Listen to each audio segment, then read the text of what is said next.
How's she going, boys? Mike here. Welcome back to Grampie's Workshop. It's chilly here this morning. I hope you brought your jacket, but I'm glad you're here. Because it's chilly in the shop, this video will be a little bit different. This video, I have to warn you right up front, it's just going to be me talking. So if you just want to go grab a coffee and enjoy the talk, go right ahead. Or if you want to shut her off and move on to something else, I guess I understand that too. But anyways, we're going to talk about heat in my shop this morning. So I'm going to tell you all about my shop. Isn't that interesting? My shop, it's a wood frame construction. It's 22 feet deep, it's 24 feet wide, it's got about an 8.5 foot ceiling, and it's not insulated, and it's on a cement slab. Yeah. I've got a garage door, a 9-foot garage door, a 9x7 garage door. I've got a man door, and I've got a set of windows in the front, and the windows are thermal pane. It's an insulated steel door and an insulated garage door, but of course there's drafts all around the garage door, but nothing where the wind or weather blows in too bad. But let me see, what else can I tell you? That's about it, I guess. I'm going to talk about heat in the shop. When I first built the shop, I wanted to work in it all winter, of course, everybody does. So I put a wood stove in it. I had an old wood stove, so I put the wood stove in the shop here. I cut a hole in the wall, put my flue outside. Oh, it was great. And the wood fire, you got to say, nothing better than a wood stove for heat, but it would take a long time to heat up the shop. The wood stove I had would take a long time to heat it up, but the wood stove I had was it was all heavy 1/4 inch plate, so once you got that hot, man, it would stay hot for a long time. But like I'd come out the shop, I don't know, I'm going to say 9 o'clock in the morning, it would be 10 or 11 before the shop, warmed up enough where I could take my jacket off, touch the tools without my fingers aching. So, it was almost like you'd come out in the morning, put the fire on, so that you could work for a couple hours in the shop in the afternoon. That seemed to me to be kind of counterproductive. Also, I have a dust collection system in my shop for my wood tools.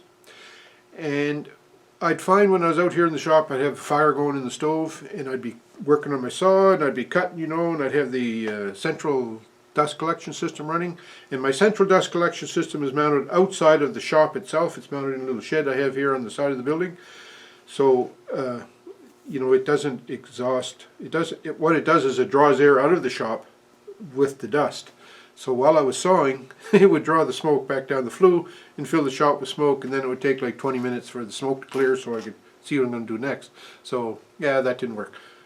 Bottom line is I took that wood stove out, patched up the hole in the wall here, and here I was back in the shop with no heat. What am I going to do? Well, I bought a couple of electric infrared heaters. I've got one over there by the man door, and I've got another one over here above the mechanical bench. And I thought, okay, these are going to work all right. Maybe we'll try them. And they do what they're supposed to do. Infrared heater heats objects. So like the bench would get warm up, the tools would warm up a little bit, and they weren't aching on your fingers and hands as much when you're working with them. But it would take a long time to heat those up, and the air wasn't warm. So you'd come in the shop, and although it wasn't cold, you'd feel chilly. You'd get, like, the damp chill would come in your legs. And I didn't like that very much either. So then I was thinking, okay, what else can I do? So I investigated some other ways of how to heat your shop. What I ended up settling on after watching some YouTube videos about it was I bought a diesel-fired space heater. Salamanders, they call them sometimes. And that worked good. What I do now is, or what I did last winter was, I'd have my diesel-fired heater, and I'd come out the shop, I'd turn that on, I'd run that for maybe 20-30 minutes, and it would heat the shop up to 10, 12, 14 degrees, something like that. Then I'd shut that diesel heater off, don't need it anymore, turn on my infrared heaters, and that combination would maintain the shop at a good working temperature. I enjoyed working in the shop last winter. I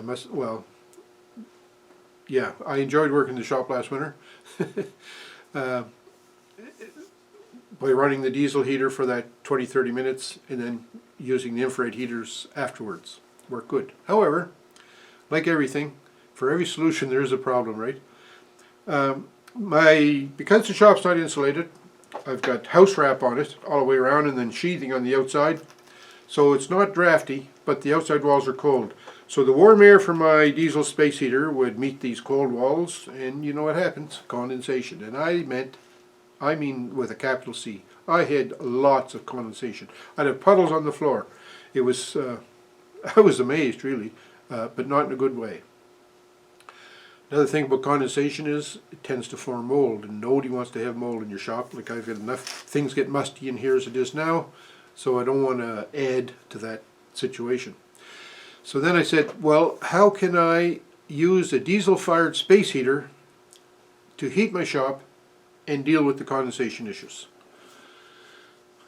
I looked up doing some research on that to figure out what's going on, and of course one of the main solutions they had was insulate your building. Well, I'm not going to do that. That's just out of the question.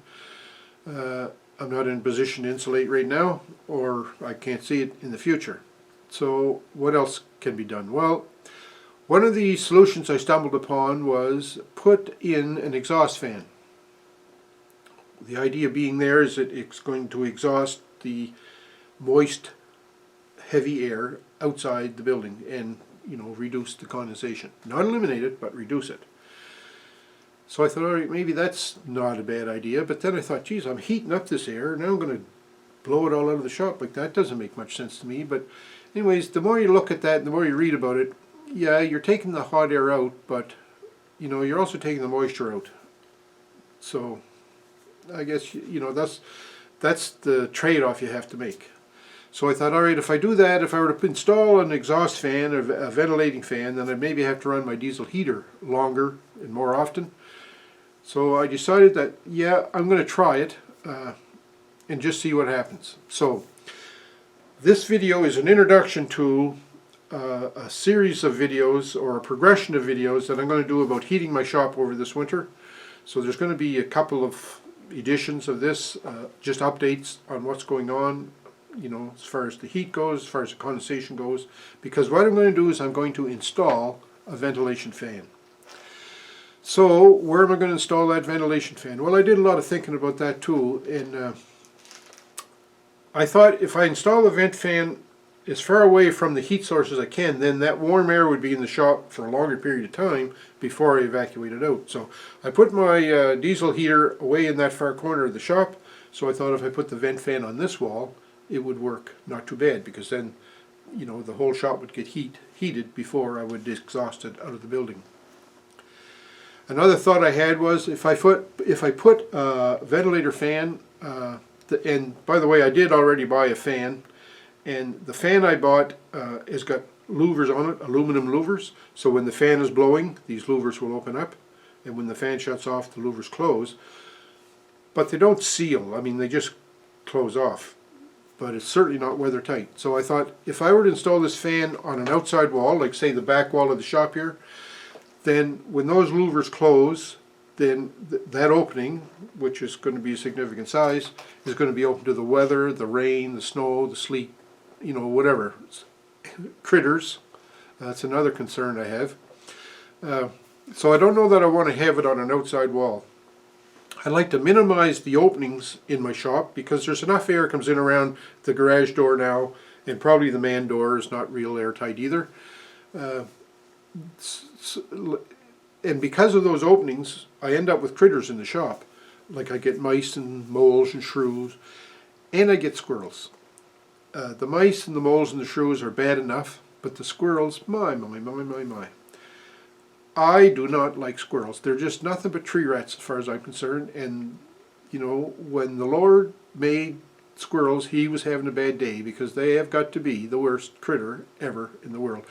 I had to replace wiring in my shop because squirrels got in here and destroyed the wiring. So I've got no love for squirrels. They chewed holes. I had a nice canvas gazebo on my deck here when we first built the camp, and they chewed holes in my roof. So anyways, I don't like squirrels. So I want to keep squirrels out of here. So I don't want to cut a hole in my building and have like a big vacancy sign over it so the squirrels will start running right through that hole and get into the shop.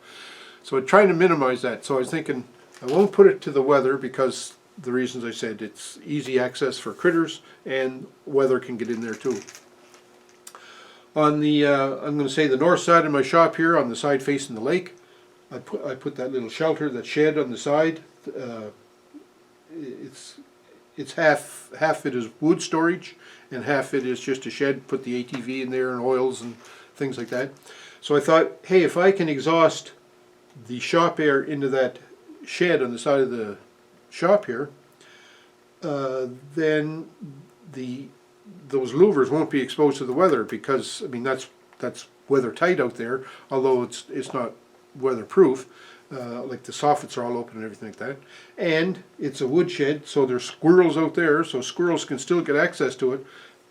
But I'm thinking if I covered over with some screen or something, I could keep the squirrels out, and you know, I could vent out in there, keep the weather and the drafts from coming back in as bad as if it were on an exposed wall to the weather. That's what I'm trying to say, I guess. So I thought, all right, I'm going to put my exhaust fan on this wall. It's on the opposite side of the shop from the heater. It's going to work good. So this video is an introduction to the heating management of my shop that I'm going to do over the winter, that I'm going to have regular updates for. And it's also an introduction for the project that's going to start soon for installing the ventilation fan up on this wall. I have to build a little frame for it there, set it in place, figure out how I'm going to wire it. Is it going to be switched? Is it going to be on a thermostat? How am I going to do all that? So stay tuned for all that. That's upcoming. But in the meantime, that's the end of this video. And I sure appreciate you watching. I did a lot of talking here. I hope you don't mind that. I know sometimes a little talking for me goes a long way. But anyway, I hope you stuck here to the end, and I hope you come back in the next videos when I start to install my ventilator fan and run the heating system through the shop all winter, just to see how we make out, because I'll be giving regular updates. So thanks for tuning in. Thanks for watching. I have no whiteboard today. That's all there is to it. We'll talk to you.